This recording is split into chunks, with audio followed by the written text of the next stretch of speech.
नमस्ते साथियों। आज 30 अप्रैल 2025 है।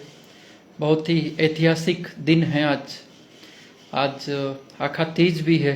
बहुत ही पवित्र दिन माना जाता है और आज के दिन भारतीय इतिहास में दर्ज किया जाएगा, क्योंकि आज कैबिनेट भारत सरकार, जिसके प्रधानमंत्री माननीय नरेंद्र मोदी जी हैं, उन्होंने जातिगत जनगणना करवाने का फैसला लिया है। इस जातिगत जनगणना की मांग पिछले काफ़ी समय से विपक्ष, विशेष रूप से लोकसभा में विपक्ष के नेता राहुल गांधी और काफ़ी सहयोगी दल इंडिया गठबंधन के मांग उठा रहे थे।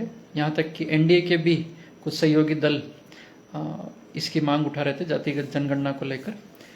तो आज फाइनली जातिगत जनगणना को लेकर कैबिनेट की जो राजनीतिक फैसले लेने वाली समिति है, उसने ये फैसला लिया है नरेंद्र मोदी जी की अध्यक्षता में कि आगामी जनगणना में जातिगत जनगणना करवाई जाएगी।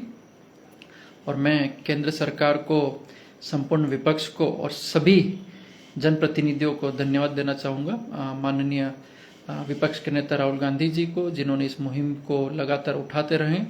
पूर्व में ज़रूर कांग्रेस ने इस जातिगत जनगणना के मुद्दे पर पूर्व सरकारों में जब थी तब जातिगत जनगणना पर इतना काम नहीं किया, और केंद्र सरकार में वर्तमान में जो भाजपा है उसको भी मैं धन्यवाद देना चाहूँगा कि इन्होंने सामाजिक संगठनों की मांग को और आम जनता की मांग को सुना और जातिगत जनगणना फैसला करवाने का फैसला लिया।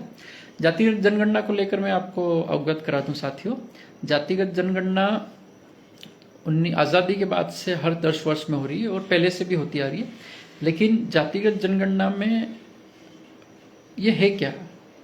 हर जनगणना में इंसानों की जनगणना होती थी 10 वर्षीय में, उसमें एसटी और एससी की जातिगत जनगणना होती थी, लेकिन ओबीसी और जनरल की जनगणना नहीं होती थी। तो देश में हमें बिल्कुल जानकारी नहीं हो पाती थी कि देश में कितना ओबीसी है, कितना जनरल है, जनरल में कौन सी जातियां कितनी संख्या में निवासरत है, उनके पास कितने संसाधन हैं, ओबीसी में कितनी जातियां हैं, उनके पास कितने संसाधन हैं, वो कितना राजनीतिक प्रतिनिधित्व, नौकरियों में प्रतिनिधित्व मिल पाया। तो केंद्र सरकार ने ये बहुत ही अच्छा निर्णय लिया है और इसको लेकर मैंने खुद ने भारतीय जनता पार्टी के जिला अध्यक्ष बांसवाड़ा के पुंजीलाल जी गायरी साहब को बधाई दी और धन्यवाद कहा। और सबसे महत्वपूर्ण चीज़ अब जो इस महत्वपूर्ण पड़ाव में हमें आगे समझ में आता है कि इस जनगणना का जो खाका है देश की संसद मिलकर तय करें।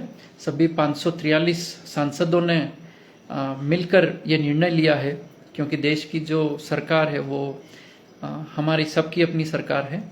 और मैं इस मंच से, फेसबुक लाइव से पुलवामा में जो शहीद हुए हैं उन सबको भी श्रद्धांजलि अर्पित करता हूँ।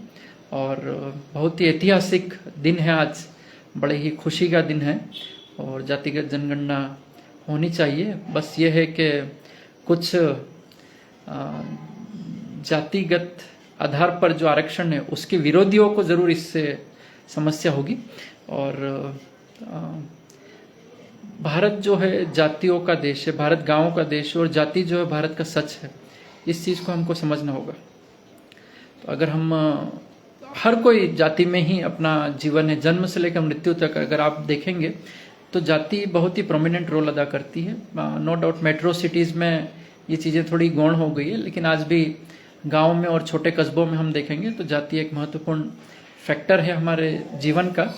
और मैं चाहूँगा कि जातिगत जनगणना हो और सबको अपनी अपनी भागीदारी मिले और आप सभी इस जातिगत जनगणना में सक्रिय रूप से भाग लें।